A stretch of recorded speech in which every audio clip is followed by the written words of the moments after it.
Yo, what's up? I want to do a little quick video. This is a message. This is a question I get asked a lot. What does it feel like to be one of the only black, uh, not even black man, black person in the world of kung fu martial arts competitions, just in this world, this realm, I want to call it. Well, this is also new to me. As you know, I'm originally from Houston, Texas, and I've been doing martial arts my entire life, pretty much. And you know, from the '90s to early 2000s, especially in Houston, A-Leaf, Texas, to be exact, we were all mixed. Like we had everybody in the classes who was really no real separation. I didn't experience that until I moved to California, and it's an adjustment. And you do feel at times that you may be the representative of your race, of people who would never probably interact with a black person other than what they see unfortunately on the media or the awful rap songs that are out today, all the negativity. And unfortunately, not saying it is right, but unfortunately that picture gets painted with a broad brush, and it is what it is. But that's not only the only obstacle, especially here in California. Um, this is a very, very expensive uh, lifestyle. And what I do notice and what I do admire, and I want to say maybe Ari Spears or maybe Godfrey. I can't remember one of the comedians. Was talking about other communities and the alphabet community. They stick together, and I am a witness of this. Like, the Asian community, especially with the Wushu and the Kung Fu martial art community, they all stick together and support each other.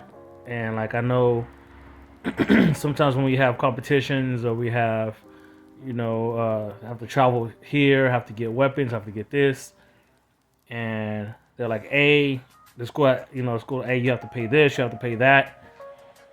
Man, it's like pulling teeth for me sometimes, and that's another reason why there's a big gap in my training. Like, I'm talking about years. And it's not because I wanted to stop, it's because I couldn't afford it. I'm a single income person. And if something goes bad with my business, I have to make that choice to pay bills or do what I love. So, nobody loves to pay bills. So I have to, keep that going. But sometimes it gets sort of embarrassing when like my teacher or my coach says, "Oh, if you want this, you have to pay for this. You have to pay for that."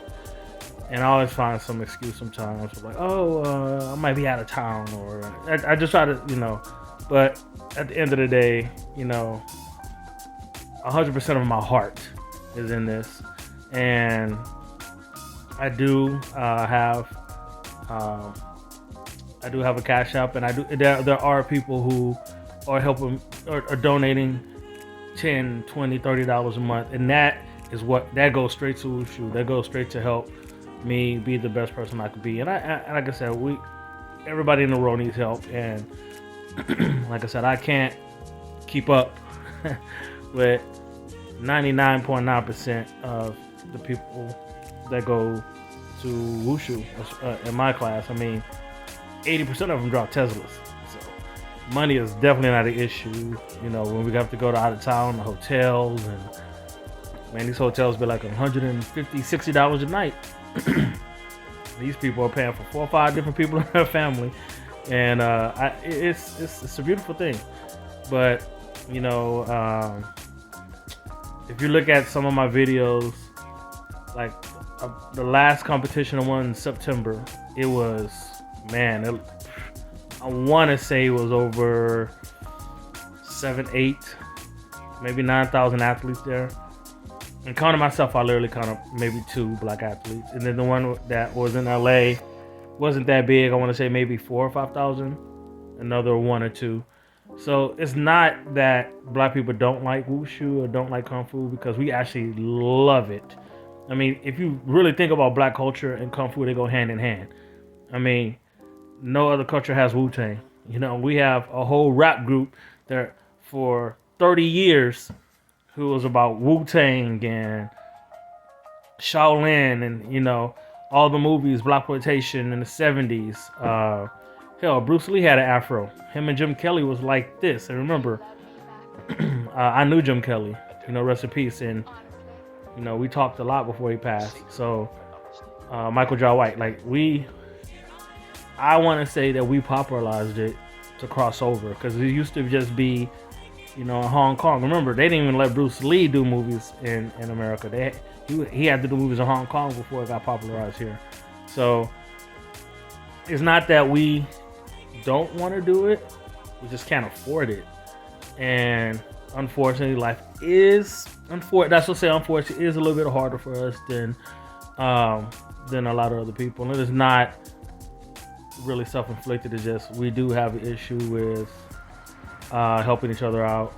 We're very individualist people, and what I notice about the Asian community, they're very community based, and they make sure that they're well taken care of, and I envy that, and it's pretty cool. But to answer the question, is it hard? It's very hard. It's very hard because I have to, like I said, I'm not gonna say I have to walk on eggshells, but I have to make sure I'm extra friendly. I'm extra nice. I have to be. I mean, I'm bigger than everybody. I'm 6'2". The average height of people in the class is probably 5'5", 5'6". And there's a couple of taller guys in there, but then they're super skinny. So to some who on a regular basis who never interact with anybody black, I could see how they would think I was maybe a threat or just uncomfortable. And like I said, I'm one of the original students, like one of the original, and don't feel like it because of the different times that I have to take off. I'm behind. I feel I'm behind about 5 years, 6 years. The people that I started with at that school are now teaching me. Like I said, that's money wise, time wise, and even in the beginning, 2013, 14. I remember one of my coaches came up to me, and my Sifu actually came up to me, and she said if I could switch one of the times, and I was like, sure. Can I ask why? And it's sometimes they mix the classes just depending on what style you're doing. And I remember she said a couple of parents are uncomfortable with you being in a class with their kids and this and this and that.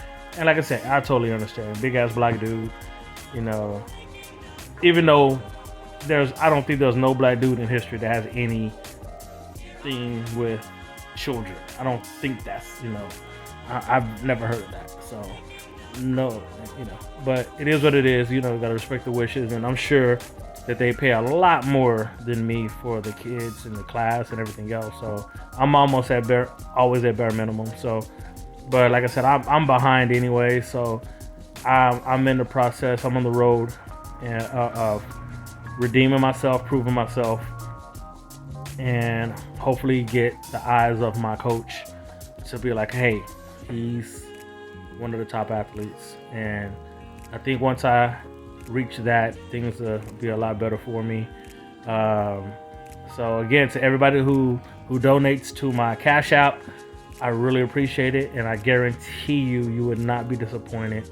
And I'm always gonna update you guys on what I'm doing, different auditions that I'm doing, but